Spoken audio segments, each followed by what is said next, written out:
This computer. Okay, जय हिंद दोस्तों। Motion in straight line, ये रिवीजन करेंगे हम। यहाँ पे सबसे पहले देखते हैं, मैं टॉपिक के ऊपर जंप कर रहा हूँ। Now you concentrate. सबसे पहला हमने देखा फ्रेम ऑफ रेफरेंस। हो सकता है कि सीक्वेंस थोड़ी ऊपर नीचे हो, किसी बुक का मैंने एक पेज निकाला है, मुझे अच्छा लगा कि यहाँ पे शॉर्ट एंड स्वीट हमें समरी मिल जाएगी इसकी। तो फ्रेम ऑफ रेफरेंस क्या होता था, ये आगे रिलेटिव मोशन में लगेगा, लेकिन फ्रेम ऑफ रेफरेंस हमें पता है। जैसे कि ये प्लेटफॉर्म के ऊपर मैं यहाँ पे खड़ा हूँ, ठीक है, मेरा दोस्त ट्रेन से जा रहा है, तो मेरा दोस्त जो ट्रेन पे है और जो ट्रेन चल रही है उसके रिस्पेक्ट में मैं प्लेटफॉर्म में हूँ, ताकि मैं पीछे जा रहा हूँ। उसको क्या लग रहा है, मैं पीछे जा रहा हूँ, ठीक है। मुझे क्या लग रहा है कि भाई साहब ये तो आगे जा रहे हैं, तो कौन सही कौन गलत। तो हमने कहा कि ये फ्रेम ऑफ रेफरेंस कहते हैं इसे। तो जो मैं ऑब्जर्व कर रहा हूँ ये मेरा अलग फ्रेम ऑफ रेफरेंस है। मैं रेस्ट पे हूँ तो ये इनर्शियल फ्रेम ऑफ रेफरेंस हो गया। मेरा दोस्त जो ट्रेन में जा रहा है, वो ट्रेन चल रही है, वो जो मुझे देख रहा है, वो जो फ्रेम ऑफ रेफरेंस से मुझे देख रहा है, that is non inertial frame of reference, कि वो एक्सेलरेट कर रहा है। तो एक पॉइंट यहाँ से हम देखा कि इनर्शियल फ्रेम ऑफ रेफरेंस में सभी लॉज एप्लीकेबल होते हैं, जैसे कि F is equal to M A आ गया, या हम काइनेमेटिक्स के V square minus you square is equal to A S, और उसके जो दो तीन साथीदार है वो हम लगा सकते हैं। Non inertial frame of reference में हमें कुछ स्यूडो फोर्स वगैरह लेना पड़ता है, वो उसकी बात थी। खैर ये ज्यादा कंसर्न नहीं करेगा हमें। तो motion in a straight line में क्या था, सबसे पहले what is motion in a straight line. कोई ऑब्जेक्ट है, ऑब्जेक्ट सीधा चलेगा, कोई गाड़ी हो सकती है, गाड़ी रोड के ऊपर जा रही है स्ट्रेट लाइन में, तो इसका जो मोशन हम ऑब्जर्व करेंगे उसको कहेंगे motion in a straight line, ठीक है। ऐसा भी तो हो सकता है कोई ढलान है, ढलान के ऊपर गाड़ी जाए, वो भी तो motion in a straight line है।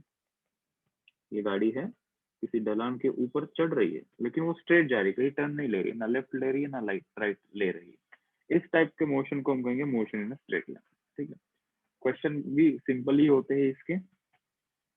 सबसे पहला क्वांटिटी हम जानते हैं, अगर हमने डिफाइन कर लिया कि motion in a straight line पढ़ना है, क्या पढ़ेंगे उसके अंदर। सबसे पहले देखते हैं डिस्टेंस और डिस्प्लेसमेंट क्या होता है। डिस्टेंस पता है, जो एक्चुअली ये गाड़ी ट्रैवल करेगी उसको कहेंगे डिस्टेंस। डिस्प्लेसमेंट क्या होगा, इनिशियल और फाइनल पोजीशन के बीच का जो शॉर्टकट रास्ता होगा उसको कहेंगे हम डिस्प्लेसमेंट। तो इन जनरली डिस्टेंस बड़ा होता है ना, ये एक पॉइंट यहाँ से हम निकाल सकते हैं, डिस्टेंस इज ग्रेटर और इक्वल टू डिस्प्लेसमेंट। कोई ऐसी केस नहीं बन सकती जिसके अंदर डिस्प्लेसमेंट बड़ा है और डिस्टेंस छोटा है, ऐसा हो ही नहीं सकता ना। कोई एग्जांपल, बहुत सारे एग्जांपल हमने लिए थे। ये कोई स्क्वायर है, स्क्वायर शेप का, मैं ए पोजीशन से जा रहा हूँ बी पे, बी से सी जा रहा हूँ, सी से डी जा रहा हूँ और डी से वापस मैं ए आ रहा हूँ। तो थ्रू आउट माई जर्नी मेरा डिस्प्लेसमेंट तो हो गया 0, और मेरा डिस्टेंस क्या होगा, ए टू बी ऐड करेंगे, बी टू सी ऐड करेंगे, C to D and D to A distance add करेंगे तो हमें डिस्टेंस मिल जाएगा। सिंपल। डिस्टेंस कौन सी क्वांटिटी है, स्केलर क्वांटिटी है। डिस्प्लेसमेंट कौन सी क्वांटिटी है, ये वेक्टर क्वांटिटी है। और डिस्प्लेसमेंट को रिप्रेजेंट करने के लिए हमारे पास पोजीशन वेक्टर होता है, ठीक। नीचे चलते हैं, टाइम पोजीशन ग्राफ। यहाँ पे टाइम पोजीशन ग्राफ मतलब ग्राफ भी हमने देखे हैं। टाइम पोजीशन, यहाँ पे एक्स एक्सिस पे हमने लिया है टाइम, वाई एक्सिस पे हमने लिया है पोजीशन, उसकी पोजीशन क्या है। कितने ग्राफ पॉसिबल बने थे। ये ग्राफ क्या इंडिकेट कर रहा है, what this graph is indicating, कि टाइम के रिस्पेक्ट में इस गाड़ी की पोजीशन चेंज नहीं हो रही है। देख सकते हो एट ईच टाइम इसकी पोजीशन सेम ही है, मतलब बॉडी कैसी है यहाँ पे, स्टेशनरी है। The body is at rest, body stationary, ये ग्राफ के हिसाब से। सेकंड ग्राफ क्या इंडिकेट कर रहा था भाई, एक्स एक्सिस में टाइम, वाई एक्सिस में वही डिस्टेंस, और ये जो स्ट्रेट लाइन है मतलब इसकी डिस्टेंस इंक्रीज हो रहा है विथ रिस्पेक्ट टू टाइम। तो body is moving uniformly, equal distance in equal time cover कर रहा है। तो हमने कहा कि ये ग्राफ कैसा है भाई, ये यूनिफॉर्म मोशन को इंडिकेट कर रहा है। यहाँ पे देखते हैं, स्ट्रेट लाइन तो नहीं है, लेकिन टाइम के रिस्पेक्ट में डिस्प्लेसमेंट बढ़ रहा है, लेकिन यूनिफॉर्मली नहीं बढ़ रहा है, थोड़ा स्लो है, बाद में फास्ट हो गया। तो हमने कहा कि ये तो है नॉन यूनिफॉर्म का मोशन। तो this graph is indicating non uniform motion. और एक्चुअल क्लास में हमने तो बहुत सारे केसेस इसके किए थे, ठीक है। Displacement, position time, velocity time, आगे ये भी आएगा हमारे पास एक्सेलरेशन टाइम, ये ग्राफ भी हमने देखे थे।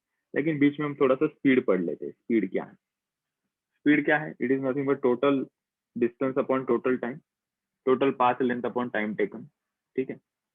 यूनिफॉर्म स्पीड क्या होगी, इक्वल डिस्टेंस में इक्वल टाइम को कवर करेगा, उसको हम कहते हैं यूनिफॉर्म स्पीड। एवरेज स्पीड क्या होगी, through out the interval, through out the journey, Aurangabad से पुणे जाएगी, इसके बीच में बहुत जगह पे मेरी स्पीड चेंज होगी, तो हम एवरेज निकालते हैं, जैसे सब्जेक्ट का एवरेज निकालते हैं, मैथ्स में इतने, फिजिक्स में इतने, केमिस्ट्री में इतने, तो इसका एवरेज कितना, तो तीनों सब्जेक्ट डिवाइडेड बाय 3 करते थे। तो एवरेज स्पीड क्या है, total distance travel divided by total time taken. तो स्पीड क्या थी, वो पर्टिकुलर इंस्टेंट की बात कर रहे थे कि टोटल पाथ लेंथ उसकी कितनी है, वो पर्टिकुलर पाथ लेंथ के लिए कितना टाइम लगा। ऐसे बहुत सारे पाथ लेंथ होंगे हमारे पास, मतलब इंटरवल्स होंगे, तो इनकी जो स्पीड होगी उसको हम दर्शाएंगे एवरेज स्पीड से, ठीक है। इंस्टेंटेनियस स्पीड क्या थी, एक थी एवरेज स्पीड, दूसरी इंस्टेंटेनियस स्पीड। इंस्टेंटेनियस स्पीड मतलब एट दैट पर्टिकुलर इंस्टेंट, जब अभी मैं इंडिकेट कर रहा था ये पर्टिकुलर इंस्टेंट पे कितनी स्पीड थी, उसको कहेंगे इंस्टेंटेनियस स्पीड। एवरेज स्पीड क्या थी, ऐसे बहुत सारे मेरे पास इंस्टेंट है, उन सभी का मिला के जो स्पीड है उसको कहेंगे instantaneous. Velocity, velocity is nothing but displacement upon time, और यही फंडा हम वेलोसिटी को भी लगाएंगे। यूनिफॉर्म वेलोसिटी क्या है कि इक्वल डिस्प्लेसमेंट इक्वल टाइम में कवर करें। इंस्टेंटेनियस वेलोसिटी क्या होगी, वो पर्टिकुलर इंस्टेंट पे उसकी वेलोसिटी फाइंड आउट करना। तो यहाँ पे ये delta T tends to 0 dx upon dt लिखा है, मतलब जब हम इंस्टेंटेनियस वेलोसिटी निकालते हैं तो हम डिफरेंशिएशन का इस्तेमाल करते हैं, इसको शॉर्ट में हम dx बाय dt भी लिखते हैं, क्वेश्चन से समझिएगा। Average velocity through out the journey में पूरे इंटरवल का एवरेज लेंगे तो उसको कहेंगे एवरेज वेलोसिटी। एक्सेलरेशन क्या होता है, बेसिक से डेफिनेशन ही है ये, acceleration is nothing but change in velocity upon time. Velocity change होगी तो जो प्रोड्यूस होता है that is acceleration. If the velocity is changing with respect to time is called as acceleration. Okay, ये यूनिट वगैरह तो वो तो हो चुके हैं, सिंपल है, मीटर पर सेकंड स्क्वायर बाय डायमेंशन वगैरह। यूनिफॉर्म एक्सेलरेशन, यूनिफॉर्म एक्सेलरेशन मतलब एक्सेलरेट तो कर रही, स्पीड तो इंक्रीज कर रही, लेकिन उसका स्पीड इंक्रीज होने का रेट है वो कांस्टेंट है।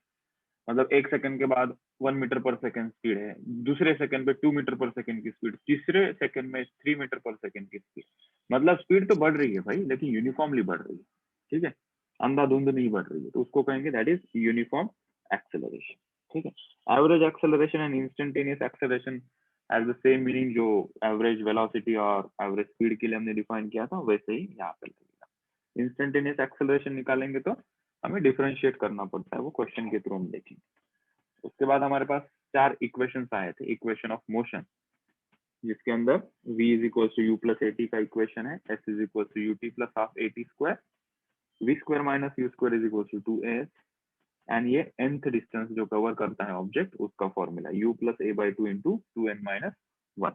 इसके अंदर ये जो a लेते हैं हम दैट इज एक्सेलरेशन, और वो एक्सेलरेशन कैसा होगा, यूनिफॉर्मली एक्सेलरेटेड मोशन के अंदर, मतलब एक्सेलरेशन की वैल्यू कांस्टेंट रहेगी। मतलब जो मैं अभी एग्जांपल दिया, गाड़ी की स्पीड 1 मीटर पर सेकंड थी, उसके बाद वो होगी 2 मीटर पर सेकंड, 3 मीटर पर सेकंड, तो वेलोसिटी तो इंक्रीज हो रही है लेकिन यूनिफॉर्मली इंक्रीज हो रही है। वैसे ही केस में ये इक्वेशन एप्लीकेबल होते हैं। जैसे मोशन अंडर ग्रेविटी, ग्रेविटी हमें यूनिफॉर्म एक्सेलरेशन से नीचे खींचता है, दैट इज 9.8 मीटर पर सेकंड स्क्वायर से। मतलब मोशन अंडर ग्रेविटी के अंदर भी हमने ये फॉर्मूले लगाए हैं थोड़े से चेंजेस करके। तो जो एक्सेलरेशन ड्यू टू ग्रेविटी वो भी कैसी होती है, यूनिफॉर्मली एक्सेलरेटेड, तो वहां पे भी हम ये इक्वेशन लगा सकते हैं, ठीक। इसके अंदर ये v final velocity, u initial velocity, a is acceleration, t is time, s is displacement. Okay, s is displacement. अभी यहाँ पे n क्या है, nth सेकंड, 5th सेकंड के बाद गाड़ी की स्पीड कितनी होगी, 6th सेकंड के बाद गाड़ी की स्पीड कितनी होगी, तो वो n है, यहाँ पे लिखा भी है ना, वेयर इज n, n लिखा नहीं तो मैंने तो बता दिया, ठीक है। चल आगे चलते हैं। और ग्राफ, जैसे पोजीशन टाइम का ग्राफ देखा था, वेलोसिटी टाइम का ग्राफ भी आएगा भाई। वेलोसिटी टाइम का ग्राफ अगर कांस्टेंट है, मतलब कांस्टेंट वेलोसिटी टाइम का ग्राफ हॉरिजॉन्टल लाइन से दिखाया है, मतलब इसकी वेलोसिटी कांस्टेंट है। पोजीशन टाइम का ऐसे ही ग्राफ आया मतलब बॉडी स्टेशनरी, ठीक है। यहाँ पे वेलोसिटी टाइम वेलोसिटी टाइम का ग्राफ स्ट्रेट लाइन आता है, इसका मतलब है कि ये एक्सेलरेट कर रही है। कैसे पहचाना एक्सेलरेट कर रही है, देखो यहाँ पे इमेजिन करके देखो, एट दिस टाइम उसकी वेलोसिटी इतनी थी, पहले इतनी थी, मतलब velocity with respect to time increase हो रही है और यूनिफॉर्मली इंक्रीज हो रही है, मतलब ये यूनिफॉर्म एक्सेलरेशन बता रहा है। और तीसरा ग्राफ, दिस ग्राफ इनिशियली गाड़ी की स्पीड थी और उसके बाद उसकी स्पीड इंक्रीज हो रही है। ठीक है, ये ग्राफ क्या बता रहा है, एक्सेलरेट तो कर रहा है इनिशियली, ठीक है, लेकिन इसके अंदर क्या हो रहा है, नॉन यूनिफॉर्म एक्सेलरेशन प्रोड्यूस हुआ। Straight line uniform acceleration, curve line represent non uniform acceleration. ठीक है, मतलब थोड़ी देर बाद एक्सेलरेशन ज्यादा है, पहले कम था, इस हिसाब से। ठीक है, ये स्ट्रेट लाइन क्या कर रही है, कंटिन्यूअसली इसकी स्पीड कांस्टेंट रेट से कम हो रही है, so this is uniform retardation. और फिर आगे और बाकी के ये ग्राफ हम अभी थ्रू क्वेश्चन करेंगे। ठीक है, तो इसको मैं यहाँ पे स्किप कर देता हूँ। ये पोजीशन टाइम ग्राफ है तीनों, तो यही बता रहे हैं कि यहाँ पे वेलोसिटी, एक्सेलरेशन और इसका पोजीशन कैसे फाइंड आउट करेंगे। तो हमारे पास वो टेक्निक थी, स्लोप निकालते हैं, स्लोप पॉजिटिव नेगेटिव जीरो, उसके थ्रू हम यहाँ पे बता सकते हैं कि by simply looking at this position time graph हम इसका एक्सेलरेशन भी बता सकते हैं और उसकी वेलोसिटी के बारे में भी हम कमेंट कर सकते हैं, और बॉडी कौन से डायरेक्शन में जाएगी उसके ऊपर भी हम चर्चा कर सकते हैं। ठीक है, if I explain this single term only, it will consume more time. So it's better जैसे जैसे एग्जांपल इसके ऊपर आएंगे उस हिसाब से हम उसको वहां डील कर लेंगे। और हमने 2-3 एलिमेंट्री मैथमेटिकल कॉन्सेप्ट साथ में लेके चलना है कोई भी टॉपिक के लिए, not only for this topic. जैसे हो गया तुम्हारा डिफरेंशिएशन, हो गया इंटीग्रेशन, ये देखो ये इंटीग्रेशन हो गया और ये डिफरेंशिएशन। ठीक, तो डिफरेंशिएशन के टर्म में वेलोसिटी और एक्सेलरेशन को कैसे लिखते हैं वो समझ लो, और इंटीग्रेशन के टर्म में वेलोसिटी एक्सेलरेशन को कैसे लिखते हैं वो भी समझ लो। वेलोसिटी होगी nothing but displacement upon time, so dx upon dt, that is in the form of differentiation, rate of change of position with respect to time is velocity, तो v is equal to dx upon dt लिखेंगे। और इसको mathematically term में बोलूंगा तो इसका differentiating x with respect to t। अगर velocity तुम्हारे पास ऑलरेडी गिवन है तो वेलोसिटी से एक्सेलरेशन, वेलोसिटी को डिफरेंशिएट करो, तो dv अपॉन dt। अगर मेरे पास, हमने ये भी तो बनाया था, क्या बनाया था भाई, डिस्प्लेसमेंट है, वेलोसिटी है और एक्सेलरेशन है। डिस्प्लेसमेंट गिवन है और वेलोसिटी निकालना है तो हम डिफरेंशिएट करते हैं, वेलोसिटी से एक्सेलरेशन निकालना है तो हम डिफरेंशिएट करते हैं। या मेरे पास एक्सेलरेशन गिवन है और मुझे वेलोसिटी चाहिए तो हम क्या करेंगे, इंटीग्रेशन करेंगे। वेलोसिटी से डिस्प्लेसमेंट कैसे मिलता है मुझे, इंटीग्रेशन करने से मिलता है। ठीक है, तो एक्सेलरेशन को एक बार इंटीग्रेट करेंगे तो मुझे वेलोसिटी मिलेगी। देखो ये एक्सेलरेशन है, इसको मैं इंटीग्रेट कर रहा हूँ तो मुझे क्या मिल रही है, वेलोसिटी मिल रही है। ठीक है, अभी चलते हैं क्वेश्चन पे। ठीक है, पहला क्वेश्चन दिया है, a car covers the first half of the distance between the two places at 40 km per hour and other half at 60 km per hour. The average speed of the car. यहाँ पे given है car जा रही है, car covers the first half, मतलब एक complete distance है, x distance मानते हैं, ऐसा कोई गिवन नहीं था क्वेश्चन में कि डिस्टेंस कितना है, तो considering the distance travel by the body is x, उसमें से फर्स्ट हाफ मतलब इक्वल पार्ट में डिवाइड किया, फर्स्ट हाफ मतलब कितना डिस्टेंस होगा भाई, ये x/2। ये डिस्टेंस, ये जो गाड़ी है कितने स्पीड से कवर कर रही है, उसकी एवरेज स्पीड दी है हमें 40 kilometre per our. Second half में ये गाड़ी कितना डिस्टेंस कवर कर रही है, again it is covering a distance of x/2 with speed of 60 kilometre per hour. तो हमें क्या पूछा है भाई, एवरेज स्पीड बताओ। एवरेज स्पीड का फॉर्मूला अभी जस्ट हमने पढ़ा, average speed is equals to total distance travel upon total time taken. ठीक है, तो डिस्टेंस तो हमारे पास है भाई, टाइम कैसे निकालेंगे, तो डिस्टेंस टोटल हमारे पास कितना है x, टाइम को हम मॉडिफाई करेंगे इन टर्म्स ऑफ जो क्वांटिटीज गिवन है, that is speed and distance. तो कंसिडर करते हैं कि ये जो हाफ है यहाँ पे उसको टाइम t1 लगा, यहाँ पे टाइम t2 लगा, टाइम तो सेम नहीं लग सकता ना, स्पीड अलग है ना, 40 थी ये टाइम पे, स्पीड 60 थी। तो टाइम है मेरे पास, तो मैंने लिखा नीचे t1 प्लस t2, तो टाइम को सब्स्टिट्यूट करेंगे ना, यही फॉर्मूला लेंगे, वो पर्टिकुलर इंस्टेंट के लिए हम लिख सकते हैं ना, speed is equals to distance upon time. ठीक है, तो मेरे पास स्पीड थी 40 पहले हाफ के इंस्टेंट में, डिस्टेंस कितना कवर करना था भाई मुझे x/2 और टाइम कितना लग रहा था t1, तो यहाँ से उठा लो ना भाई T1 को, तो T1 इज इक्वल टू ये x/2 डिवाइडेड बाय 40, और T2 को क्या लिख सकते हैं सिमिलरली x/2 डिवाइडेड बाय 60। पहला हो गया x/2 डिवाइड बाय 40, दूसरा टाइम हो गया ये, पुट कर देंगे यहाँ पे, तो x/2 डिवाइडेड बाय 60 नहीं सर पहले 40 है, तो x/2 divided by 40 plus x/2 divided by 60। ठीक है, इसे सॉल्व करते हैं अभी, x चला जाएगा और ये इक्वेशन में क्या हो जाएगा, ये 2 नीचे चला जाएगा, ये 2 भी नीचे चला जाएगा, ये हो जाएगा 1/80 प्लस ये हो जाएगा 1/120।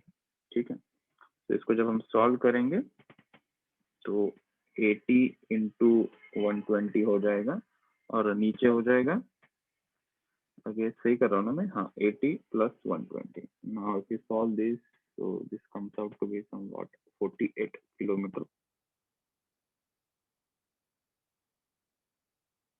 ठीक है, तो वो शॉर्टकट के तरीके से नहीं जाएंगे, हम यही याद रखेंगे, क्योंकि कई बार क्वेश्चन में थोड़ा ट्विस्ट कर देते हैं तो शॉर्टकट काम नहीं करता, तो इसके लिए कोई शॉर्टकट याद नहीं रखना। Moving to the next question.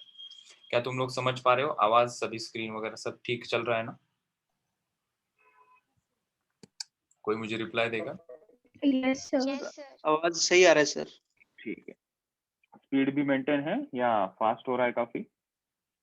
नहीं सर ठीक है। बाकी लोग कोप अप कर पा रहे हो? रिप्लाई मुझे मिलेगा सभी लोगों से, शांत नहीं बैठेगा कोई, सभी लोग मुझे बताएं स्पीड मेंटेन हो रही है या कम यस कर? सर। हाँ सर। हाँ सर। ठीक है, सेम स्पीड से चलेंगे ना? ठीक, अभी सेकंड क्वेश्चन पे आते हैं। डिफरेंट फ्लेवर्स के क्वेश्चन है, डिफरेंट टाइप्स के क्वेश्चन है। तो यहाँ पे दिया है the velocity of particle is v is equals to v0 plus gt plus ft square if its position is at x is equals to 0, उसकी time at time t is equals to 0 उसकी position है x is equal to 0 पे, then its displacement after a unit time, मतलब t is equals to 1 के बाद उसका displacement. Simply यहाँ पे हमें दिया है वेलोसिटी और हमें पूछ लिया है डिस्प्लेसमेंट। तो हमारे पास वेलोसिटी है और हमें डिस्प्लेसमेंट चाहिए।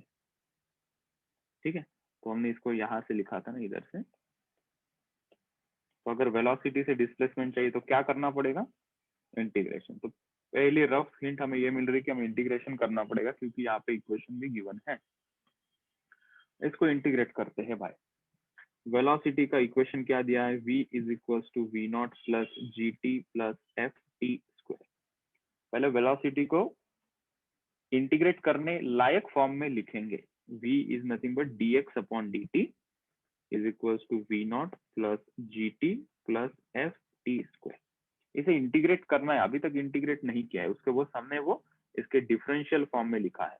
अभी dt को उधर लेके जाएंगे, dx is equals to v not plus g t plus f t square into d t. ठीक है, अभी इंटीग्रेट करेंगे। कहाँ से कहाँ तक इंटीग्रेट करोगे भाई? जब इनिशियली पोजीशन 0 थी तब टाइम भी 0 था। सर कैसे लिखा आपने टाइम 0? देखो राइट हैंड साइड में dt है, मतलब टाइम की टर्म है, और यहाँ लेफ्ट हैंड साइड में dx है, मतलब x की लिमिट लगाएंगे। तो लोअर लिमिट 0 हो गई, यहाँ पे अपर लिमिट कहाँ तक पूछा है? t इज इक्वल्स टू 1 तक, वो लिख दिया। और ये 0 से लेकर t इज इक्वल्स टू 1 पे उसकी पोजीशन क्या थी वो ही जानना है, तो that is variable, that is x। तो लेफ्ट हैंड साइड x आएगा, क्योंकि 1 का इंटीग्रेशन x होगा, lower upper limit minus lower limit से वो x आ जाएगा। हमने ये पढ़ा था प्रीवियस रिवीजन इन इंटीग्रेशन। अभी यहाँ पे v नॉट के बीच में प्लस साइन है, यहाँ पे भी प्लस साइन है, मतलब हर एक इंडिविजुअल टर्म का सेपरेट इंटीग्रेशन होगा। तो v नॉट एक कांस्टेंट टर्म है ना, ये कांस्टेंट है भाई v नॉट। तो v नॉट का इंटीग्रेशन क्या आएगा विथ रिस्पेक्ट टू dt? तो वो आएगा v naught into T plus बीच में है gt, g तो कांस्टेंट है, t हमारा वेरिएबल है और उसी का इंटीग्रेशन करना है, तो t का इंटीग्रेशन भैया टी स्क्वायर बाई 2 प्लस यहाँ पे f कांस्टेंट है, वेरिएबल है टी स्क्वायर, तो टी स्क्वायर का integration T cube by 3। Okay, lower limit 0 upper limit 1। तो x इज इक्वल्स टू, अभी t की जगह पे अपर लिमिट पहले पुट करेंगे, माइनस करके लोअर लिमिट पुट करेंगे। तो लोअर लिमिट तो 0 ही है, तो वो आंसर 0 आएगा। अपर लिमिट पुट करेंगे तो आ जाएगा v naught into 1 plus g into 1 square by 2 plus f into 1 cube by 3। So this is nothing but x is equals to v naught plus g by 2 plus f by 3. कौन सा option सही है? I guess option C is correct. ठीक है, तो इस प्रकार से इंटीग्रेशन आएगा तो क्वेश्चन इजी है, लेकिन इंटीग्रेशन जिसको आएगा वही इस क्वेश्चन को सॉल्व कर पाएगा। Moving to the next question. Sir मैं लीक कर सकता हूँ क्या? मेरा एक्चुअली मैथ का ट्यूशन है। ठीक है, okay. So in the third question, the distance traveled by a body moving along the line in a time t is proportional to t cube. Sir ये भी The जे डबल का है। acceleration, हाँ ये सभी जेई के question है बेटा। The acceleration time graph for the motion of the body will be, सभी क्वेश्चन कवर करेंगे हम, जेई, एससी वर्मा, नीट सभी के क्वेश्चन कवर करेंगे थ्रू आउट दिस वीक। तो क्वेश्चन में पूछा है कि भाई जो डिस्टेंस है वो टाइम के साथ टी क्यूब जैसा प्रोपोर्शनल है, तो distance is proportional to t cube. Distance को x मान लेते which is proportional to t cube, ऐसा दिया है। और बोला है कि एक्सेलरेशन टाइम का ग्राफ कैसे दिखेगा, एक्सेलरेशन टाइम का ग्राफ हमें कैसे दिखेगा। तो हम इसको डिफरेंशिएट कर देते हैं, ठीक है। तो इसको इज इक्वल टू के फॉर्म में लिखना है तो कोई के कांस्टेंट लगा देते हैं, क्योंकि हमें पता है जब हम प्रोपोर्शनलिटी साइन हटाते हैं तो कांस्टेंट लगाते हैं। अब इसको डिफरेंशिएट करते हैं, इसको क्या करते हैं, डिफरेंशिएट करते हैं। तो लिखेंगे dx upon dt is equal to k, तो कांस्टेंट है, टी क्यूब का डिफरेंशिएशन कर रहा हूँ, not integration, differentiation 3t square. किसी को दिक्कत हो रही है डिफरेंशिएशन समझने में, पीछे जाके वो डिफरेंशिएशन के वीडियोस देख ले और उसकी प्रैक्टिस करके यहाँ पे कॉन्सेंट्रेट करेंगे। फिर dx upon dt is nothing but v, तो उसको मैंने v के फॉर्म में लिखा, तो ये हो जाएगा 3kt स्क्वायर। इसको और एक बार डिफरेंशिएट करेंगे, वेलोसिटी को डिफरेंशिएट करेंगे तो हमें एक्सेलरेशन मिल जाएगा ना। तो 3k तो कांस्टेंट है, टी स्क्वायर का इंटीग्रेशन हो जाएगा 2t, तो dv बाय dt को एक्सेलरेशन a के टर्म में लिखेंगे 3 to the 6kt। यहाँ पे हम देखते हैं कि एक्सेलरेशन और टाइम के बीच में रिलेशन डायरेक्टली है, तो a is directly proportional to 2t, 6k is a constant, तो वो प्रोपोर्शनलिटी के अंदर चला गया। तो acceleration is directly proportional to t, तो इसका ग्राफ कौन सा दिखेगा भाई, एक्सेलरेशन टाइम डायरेक्टली प्रोपोर्शनल है तो b दिखेगा। a कब दिखता, ये ग्राफ कब दिखता, a is inversely proportional to x होता। ये कब दिखता, sorry, a is inversely proportional to t होता। थर्ड वाला ग्राफ कब दिखता, मतलब उसका इक्वेशन कैसे होता, a is equal to log t, log का ग्राफ ऐसे जाता है। d का ग्राफ कैसे कब दिखता, a इज इक्वल टू सिर्फ कांस्टेंट आ जाता, मतलब यहाँ पे t की टर्म ही एब्सेंट हो जाती। मान लो कि a is equal to 6k आता, तो हम कहते हैं कि एक्सेलरेशन इज कांस्टेंट। ठीक है, तो हमारा आंसर क्या आ रहा है इस क्वेश्चन में, a is directly proportional to t, मतलब बी ऑप्शन सही है। साथ साथ चलते हैं, टाइम के रिस्पेक्ट में एक्सेलरेशन वही प्रोपोर्शनेटली बढ़ रहा है। Moving to the next question. ये क्वेश्चन में दिया है the graph of object's motion along the x-axis is shown in the figure. The instantaneous velocity of the object at a point A and B are v and vb respectively. मतलब यहाँ पे graph निकाला है x मतलब time versus displacement. यहाँ पे y axis पे displacement है, x एक्सिस पे टाइम है, क्वेश्चन में ही ग्राफ गिवन है। और यहाँ पे हमें दो पोजीशंस दी है A एंड B, एक स्ट्रेट लाइन भी ऑलरेडी डिफाइन कर दी उन लोगों ने। हमें कहते हैं कि इंस्टेंटेनियसली वेलोसिटी बताओ ऑब्जेक्ट की, A पे कितनी होगी और B पे कितनी होगी इसकी इंस्टेंटेनियसली वेलोसिटी। ये चार ऑप्शन है V और VB के। तो हमें पता है डिस्प्लेसमेंट टाइम ग्राफ से वेलोसिटी कैसे निकाली जा सकती है, displacement time graph, displacement versus time graph से वेलोसिटी कैसे निकाली जाती है, इसका स्लोप देखते हैं। क्या देखेंगे, इसका स्लोप, मतलब ये जो कर्व गिवन है इसका स्लोप देखेंगे। ठीक है, एट पॉइंट ए इसका स्लोप कितना है, एट पॉइंट बी इसका स्लोप कितना है। स्लोप कैसे निकालते हैं, बचपन में करते थे ना, y by x, y axis पे यहाँ पे क्या है भाई, डिस्टेंस है, x एक्सिस पे क्या है यहाँ पे टाइम है। तो मुझे VA निकालना है, तो मैं कैसे निकाल रहा हूँ, VA इज इक्वल्स टू, मुझे ये जो डेल्टा x है वो देखना है और टाइम देखना है, क्योंकि यहाँ पे डेल्टा x और डेल्टा t सिंबल यूज किया इसलिए मैं ये यूज कर रहा हूँ। ठीक, at position A delta x clearly दिखाई पड़ रहा है, यहाँ पे डेल्टा x कितना है 4 मीटर, मैंने ऊपर लिखा 4, और टाइम कितना है भाई, कोई बता सकता है यहाँ पे टाइम कितना है, Anyone? 8 Anyone है? 8 Clearly seconds. visible है ना?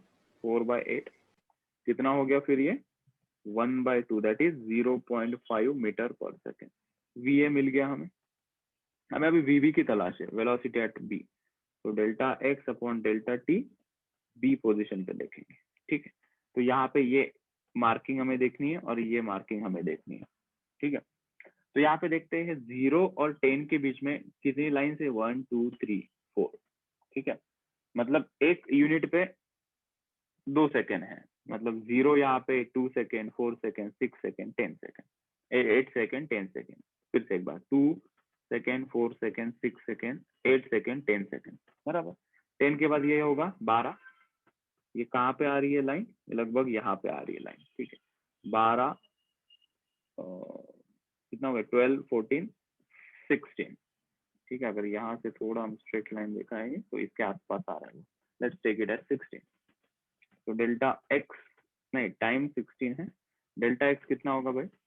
यहाँ पे भी देखते 0 और 5 के बीच में कितनी लाइन निकाली उन्होंने, वही 2 2 का यूनिट का, मतलब ये 2 होगा, 0 2 4 और बीच में ये 5 आ गया, ठीक है। तो बी की ये पोजीशन देखते कितनी आएगी, कितना लगता है, any guesses.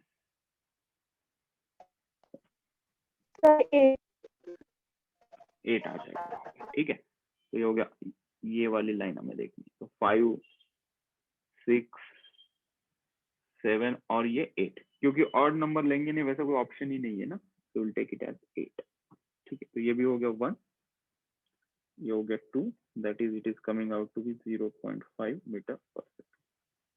VA and VB दोनों कितने आ रहे हैं भाई, 0.5 मीटर पर सेकेंड, ठीक है। या इसको बिना सॉल्व करे भी हम आंसर दे सकते हैं। सर वो एक बार बी से लाइन बनाओ ना, वाई एक्सिस पे दिखाया नहीं दे रहा ठीक से। वाई एक्सिस पे लाइन दिखाएंगे हम, वही इसके आसपास, और ये वही इसके आसपास, ठीक है। तो that number we took this as 8, this one कितना हुआ था, मिला हमें ये 60 90। तो हम दूसरा तरीका सोच रहे थे कि इसको शॉर्टकट से कैसे किया जाए, मतलब कैलकुलेशन अवॉइड करके। यहाँ पे देखते ए और बी पे तो स्लोप सेम ही है ना, ए पे और बी पे स्लोप सेम ही है, जो स्लोप को ठीक से समझ सकता है वो देख सकता है। यहाँ पे एंगल और यहाँ पे एंगल देखो सेम ही होगा। डिस्प्लेसमेंट हाँ सर। ग्राफ का स्लोप हमें देता है वेलोसिटी, मतलब यहाँ पे स्लोप और यहाँ पे स्लोप, स्लोप मतलब एंगल भी होता है इसका एक दूसरा मीनिंग। यहाँ पे ए और बी पोजीशन में स्लोप सेम है, मतलब जो स्पीड ए पे होगी वही सेम स्पीड वहां पे बी पे होगी। ये यूनिफॉर्म वेलोसिटी का ग्राफ है ना, डिस्प्लेसमेंट वर्सेस टाइम ग्राफ का अगर स्ट्रेट आती है लाइन तो हम उसको कहते हैं उसकी वेलोसिटी कांस्टेंट है। अगर कोई हमें सी पॉइंट पे भी पूछता कि यहाँ पे बताओ भाई वेलोसिटी कितनी है, इस क्वेश्चन में थोड़ा ट्विस्ट लाने के लिए अगर हम पूछते कि एनी आर्बिट्ररी पॉइंट सी यहाँ पे है और उसके कोई भी कोऑर्डिनेट्स पता नहीं, और पूछ लेते कि सी की स्पीड कितनी, तो हम तभी भी यही आंसर देते, उसकी भी कितनी होगी 0.5 मीटर पर सेकेंड, ठीक है। अगर मैं तुम लोगों को और कंफ्यूज करना चाहता था तो मैंने दे दिया ऑप्शन तुम लोगों को ये, इसके कारण हमें कैलकुलेट करना पड़ा, क्योंकि 2 ऑप्शन यहाँ पे ऐसे हैं जिनकी स्पीड सेम है, तो हमें कैसे पता चलेगा 0.5 है या 2, तो हमें एक्चुअल में उसको कैलकुलेट करना पड़ा।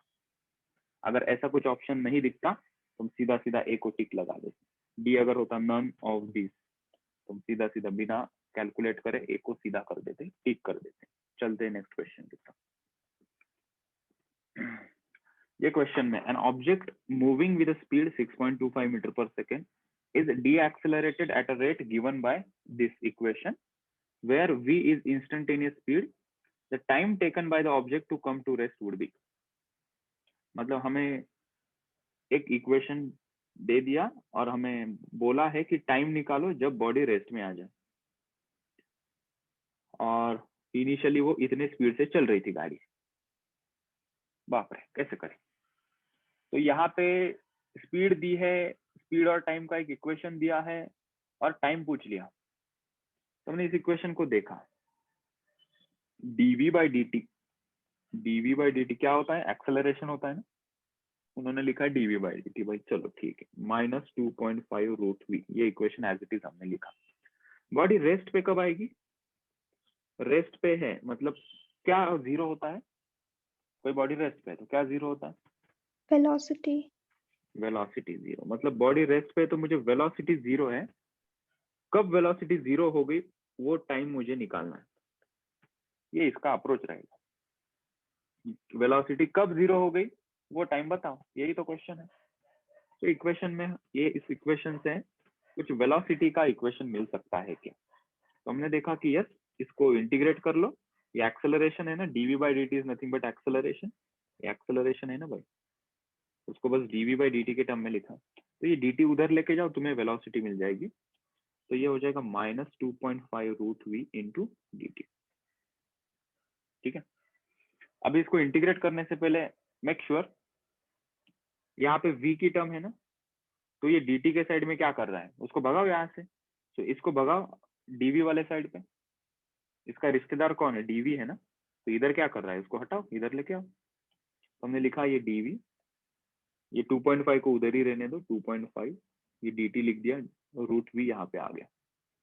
ठीक है, क्योंकि वेरिएबल सेपरेट करना जरूरी है ना, dv लिखा है तो उसके साइड में v चाहिए, dt लिखा है तो उसके साइड में सभी t के टर्म्स चाहिए।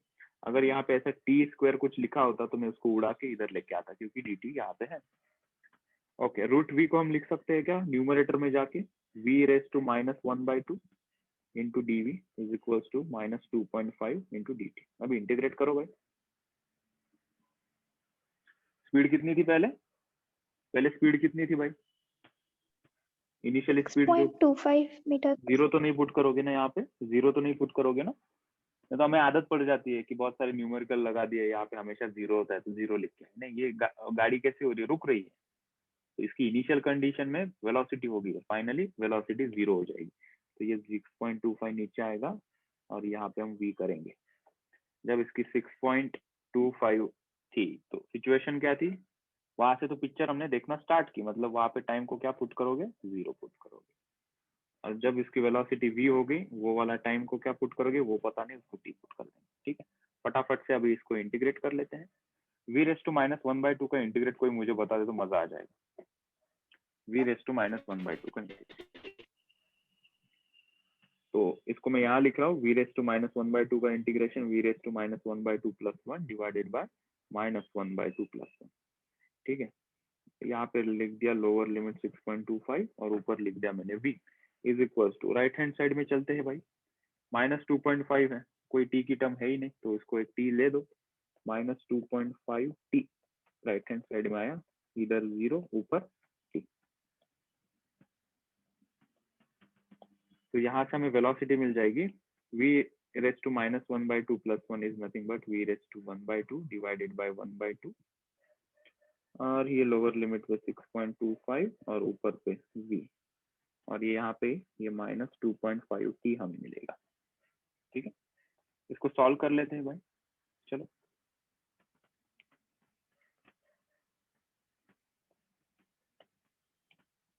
तो ये 2 ऊपर चला जाएगा, ये 2√v दिखेगा, ये नीचे 6.25 ऊपर v is equals to -2.5 into t। ठीक है, तो बताओ कैसे करेंगे अब आगे सॉल्व, आगे क्या करना पड़ेगा हमें, 6. वेलोसिटी जीरो हो रही है ना, यहाँ पे जीरो पुट करना चाहिए ना हमें v के जगह पे, t टाइम पे वेलोसिटी जीरो हो रही है ना, तो अपर लिमिट यहाँ पे जीरो आनी चाहिए, जीरो हो गया। अभी पुट करते हैं upper limit minus lower limit, ये जीरो हो जाएगा, -2 into √6.25 is equals to -2.5 t। ठीक है, अच्छा सर मुझे कुछ नहीं समझ रहा है सर। कहाँ से नहीं समझा बेटा, सर कुछ भी नहीं समझा। क्या ध्यान कहाँ था फिर, ध्यान दो समझ में आएगा फिर। तो ये आ जाएगा -2, 6.25 रूट में तो 6.25 रेज़ टू 1/2 करेंगे, और इसको -2.5 हमने यहाँ पे लिख दिया। ठीक है, इंटू टी, तो वो टी टाइम हमें चाहिए, तो t is equals to -2, 6.25 raise to 1/2 divided by ये -2.5 होगा। ठीक है, अब मुझे सॉल्व करके बताओ क्या आएगा, तब तक मैं इसको स्टार्टिंग से बताता हूँ। नहीं समझ आया, आंसर 2 है Sir, सर, 2 seconds. 2 है आंसर। आंसर आया तुम्हारा 2, गुड।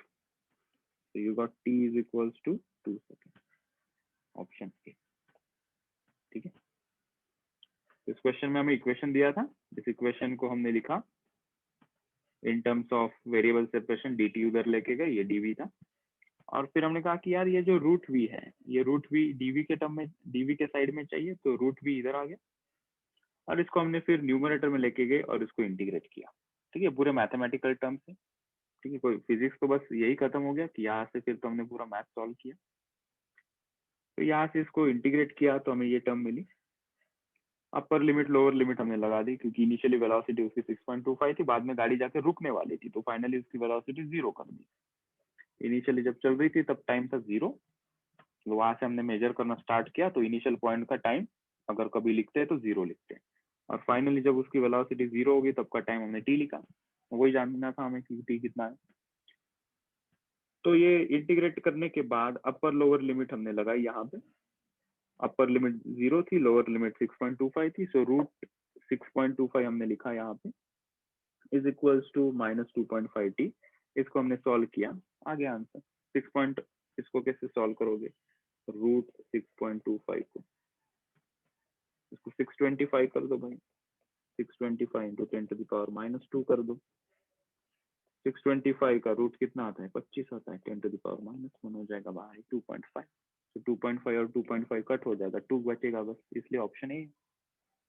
चलो moving to the next question. A particle is moving eastwards with a velocity of 5 meter per second. In 10 seconds, the velocity changes to 5 meter per second northwards. The average acceleration in this time. तो यहाँ पे कोई object चल रहा है पहले, a particle is moving eastward, ठीक है। तो ईस्टवर्ड यहाँ पे होगा या यहाँ पे होगा, तो मैं पहले तो ये बना दूं, एक्सिस बना देते। ग्राफ पे ईस्ट कहाँ दिखाते हैं बेटा, वो बताएगा मुझे, एनीवन हेल्प मी।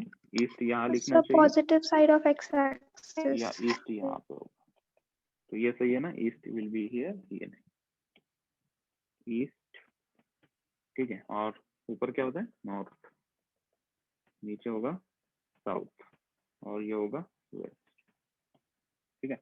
हमारी गाड़ी कहाँ चल रही है, particle is moving eastward, particle east पे जा रहा है भाई, इधर जा रहा है, कितने स्पीड से, 5 मीटर पर सेकेंड, ठीक है। इन 10 सेकेंड, 10 सेकेंड के बाद उसकी स्पीड हो गई 5 मीटर पर सेकेंड, नॉर्थ के साइड में जाने लगा। तो ये 10 सेकेंड के बाद यहाँ है, ठीक है, और उसकी स्पीड कितनी है भाई अभी, 5 मीटर पर सेकेंड नॉर्थ की तरफ जा रहा है। हमें पूछा है कि इसका एवरेज एक्सेलरेशन बताओ। तो पहले क्या करते हैं, इस ग्राफ को ना हम वेक्टर फॉर्म में लिख लेते हैं, ठीक। तो ये जो इनिशियली उसकी वेलोसिटी 5 मीटर पर सेकेंड है, उसको ये एरो से दिखाया हमने, that is this is 5 metre per second, okay. और उसके बाद हमें दूसरा एरो दिखाना है, दूसरा एरो कौन सा है, नॉर्थ का, ये 5 मीटर पर सेकेंड ऊपर दिखाएंगे, 5 मीटर पर सेकेंड। एक पॉइंट से हम जोड़ सकते हैं ना, वेक्टर में हमने पढ़ा है, पोजीशन भले ही कहीं हो, इसको उठा के हम यहाँ पे रख सकते हैं, उसका मैग्नीट्यूड भी वही है और डायरेक्शन भी हमने वही रखा है इसका, ठीक है। अभी इसका हमें रिजल्टेंट निकालना है, इसका रिजल्टेंट निकालेंगे तो हमें क्या मिलेगा, हमें मिलेगी वेलोसिटी, ठीक है। क्या फॉर्मूला यूज करेंगे वेलोसिटी का, एक्सेलरेशन का फॉर्मूला क्या होता है, acceleration is equals to change in velocity upon time. तो ये जो चेंज इन वेलोसिटी चाहिए हमें, वो वेक्टर फॉर्म से निकल के आएगी, ठीक है। इनका रिजल्टेंट हम लेंगे, क्योंकि डायरेक्शन अलग अलग है, सीधा सीधा 5 माइनस 5 नहीं कर सकते ना, क्योंकि ये 5 है ईस्ट डायरेक्शन में और ये 5 है नॉर्थ डायरेक्शन में, ठीक है। तो उसको हम सबट्रैक्ट नहीं कर सकते 5 माइनस 5, ठीक है। तो उसका मैग्नीट्यूड हम निकालेंगे, इसका जो रिजल्टेंट आएगा that is giving us a delta we. उसका रिजल्टेंट क्या देगा हमें, डेल्टा वी। डेल्टा वी क्या है भाई, final velocity minus initial velocity vector form में, और ये वेक्टर का मैग्नीट्यूड चाहिए, तो कैसे निकालते हैं, हमारे पास है ना formula, under root of v1 square plus v2 square plus 2v1 v2। v1 कितना है 5 square plus 5 square cos theta है ना, 2v1 v2 cos theta. Angle कितना इन दोनों के बीच में 90 डिग्री, तो टोटल टर्म हो गई 0। तो डेल्टा वी हमें कितना मिल रहा है अंडर रूट ऑफ 25 प्लस 25। तो delta v is equals to √50। √50 is nothing but 25 मतलब 5√2।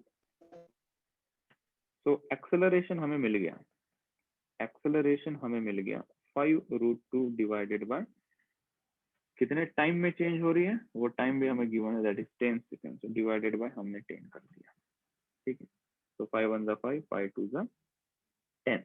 तो ये आ गया √2 डिवाइडेड बाय 2। इसको √2 से मल्टीप्लाई करो, √2 से डिवाइड करो, तो ऊपर 2 आ जाएगा, नीचे 2√2, 2 2 cancel, that is 1/√2 which is the option correct. 1/√2 कौन सा होगा,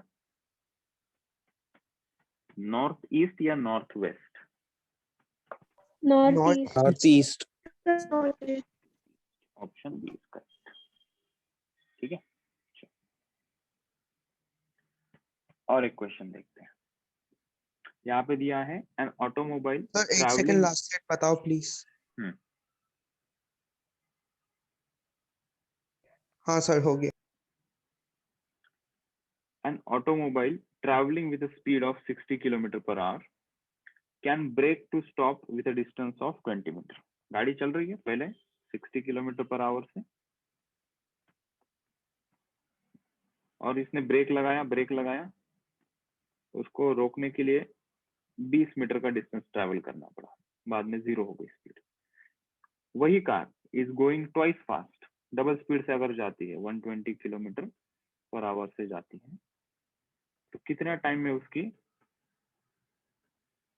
स्पीड 0, कितने डिस्टेंस उसको लगेगा तब जाके उसकी वेलोसिटी 0 हो जाएगी। तो कौन सा कॉन्सेप्ट है ये स्टॉपिंग डिस्टेंस वाला, फॉर्मूला कौन सा यूज करेंगे, काइनेमेटिक्स का इक्वेशन कौन सा यूज करेंगे, v square minus u square is equals to 2s। Finally उसकी वेलोसिटी क्या हो रही है 0 हो रही है,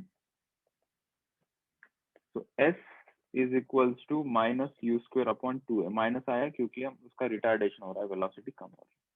अभी दोनों सिचुएशन में सेम गाड़ी ब्रेक लगा रही, मतलब एक्सेलरेशन तो सेम होगा दोनों सिचुएशन में, ब्रेक सेम कांस्टेंट फोर्स से अप्लाई करेगा ना ड्राइवर, सेम गाड़ी है, तो यहाँ पे रिटार्डेशन या जो ए की टर्म है वो सेम होगी। 2 तो कांस्टेंट है वैसे भी, can I say s is directly proportional to u square here, और हम यहाँ पे लिख लेंगे s1/s2 is equals to u1 square upon u2 square. s1 कितना था 20, s2 हमें निकालना है, 20 मीटर का वो जो स्पीड थी वो कितनी थी 60 इंटू 5/18 करेंगे, क्योंकि हमें मीटर में आंसर पूछा है और ये वेलोसिटी किलोमीटर पर आवर में है, डिवाइडेड बाय u2, उसकी स्पीड कितनी होगी भाई 120 इंटू 5 डिवाइडेड बाय 18 का स्क्वायर, ठीक है। तो वैसे यहाँ पे डायरेक्टली 5/18 नहीं करते तो भी चलता, क्योंकि वो वैसे भी कट होने वाला है, ठीक है। Just take the ratio of 60/120, कितना आ रहा है 20 divided by s2 is equals to 60 square divided by 120 square। तो s2 आएगा 120, मतलब ये तो 0 0 कट कर दो, 12 का square that is 144 into 20 divided by ये आ जाएगा 36। so this is coming out to be I guess 80 आ रहा है क्या, चेक करो और फिर हाँ सर 80 आ रहा। so ऑप्शन हाँ डी सर 80 करेक्ट 80 आता मीटर, था। ठीक है। तो ये टाइप के क्वेश्चन ही है, ठीक है। बस आज के लिए इतना ही, कल हम इसके और क्वेश्चंस करेंगे, ठीक है। आज थ्योरी भी हमने शॉर्ट में कर ली और कुछ क्वेश्चंस को भी हमने हाथ लगाया, ठीक है। इसके अंदर फिर मोशन और ग्रेविटी के क्वेश्चंस आएंगे, उसके बाद बॉल नीचे गिर रहा है वो, या एन सेकंड में वो ड्रॉपलेट नीचे आ रहा है, फोर्थ ड्रॉपलेट और फर्स्ट ड्रॉपलेट के बीच में डिस्टेंस कितना होगा, कोई बॉल नीचे गिर रहा है 6 सेकंड के बाद और जो इनिशियली है उनके बीच में जो गैप है डिस्टेंस का, टाइम का, वो निकालो, ठीक है। वो वाले हम कवर कर लेंगे, ठीक है। और तुम लोग भी इस टॉपिक को लगे रहो, मेरे भरोसे मत बैठना